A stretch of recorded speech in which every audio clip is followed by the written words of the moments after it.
All right, this is the interview that Joy Reid did with Samaria Rice, the mother of Samaria Rice, and I thought it was pretty powerful, and that she was indeed speaking truth to power.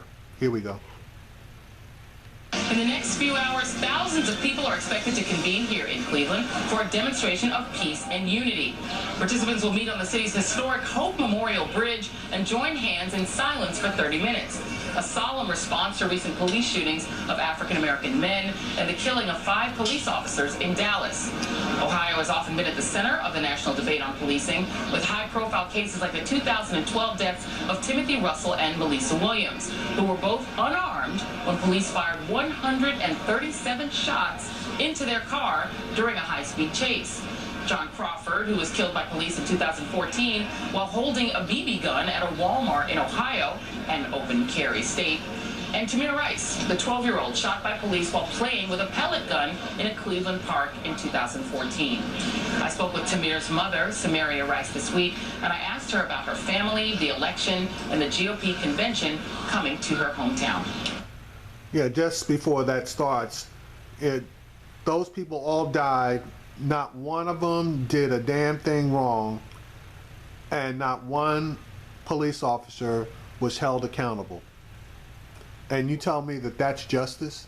Yeah, right. But yet and still, when people decide to take justice, or take retribution, I can't call it justice, take retribution in their own hands, all of a sudden, they're terrorists. Let me tell you who the real terrorists are. The real terrorists are the police officers that commit these crimes and the criminal justice system that doesn't hold them accountable. Those are the real terrorists. Samaria Rice, thank you so much for being here. It's been a year and a half, I'm sure a very difficult year and a half for you and your family. Tell me, first of all, how you and your daughter are doing. Well, me and Tajay are doing okay. It's always a struggle to deal with a situation like this because we suffer from having anxiety and severe anxiety, panic attacks, depression, and up and down with weight loss and stuff like that. So it's always a struggle. And what goes through your mind, given what happened, with you, with Tamir, when you see these protests over Philando Castile, over Alton Sterling, what goes through your mind? I'm wondering what is wrong with Ohio and Cleveland, because I live here. And I don't know what's wrong with the people up here. Seems like, they're not woke or something. Your son, Tamir, was the youngest of at least the known victims of police shootings in the country. Mm-hmm. Do you feel that the Black Lives Matter movement has accomplished concrete goals? Have they achieved anything? I mean, we did see the district attorney here, Tim McGinty, did lose his re-election. You have a new Cuyahoga County prosecutor. Do you feel that Black Lives Matter has achieved real goals since Tamir's death? I appreciate Black Lives Matter for, stepping up to do the things that they did for Tamir. I just appreciate them for stepping up and showing me what unity could look like. You have yourself become, a public speaker and an activist on this issue. You spoke on May 4th at Kent State at the May 4th commemoration of the anniversary of not just the Kent State massacre, but also the Jackson State shooting, in which local police and state police opened fire on that predominantly black college. What message, when you speak at these events and groups, what message are you hoping to convey to people? Definitely unity, and that my white privileged Americans need to stand up with us. This is affecting all of us, not just sit back and just look at us like they're not part of the problem.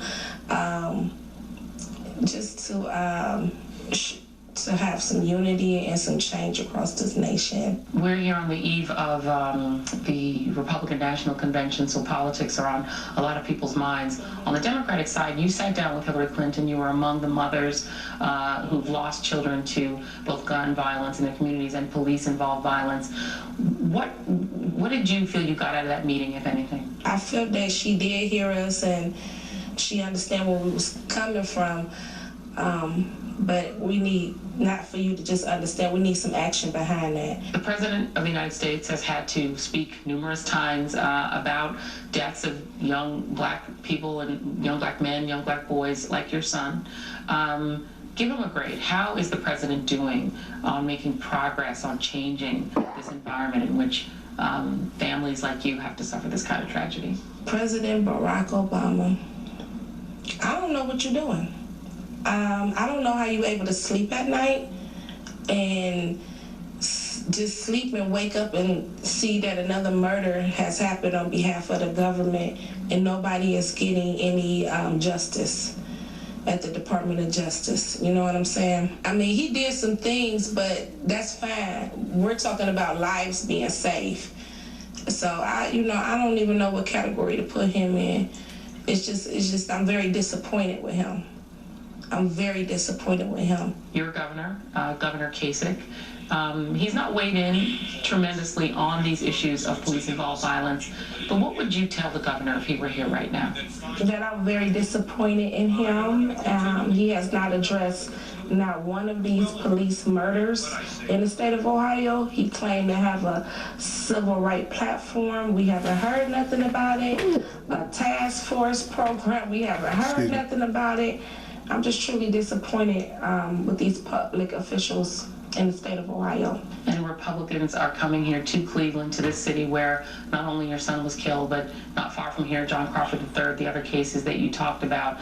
Have you heard, or has been outreach from the Republican candidate for president?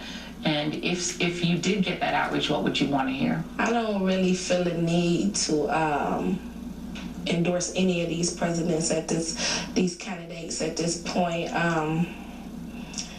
None of them is really talking about what needs to be talked about in America. At this point, I feel sad for America. I do.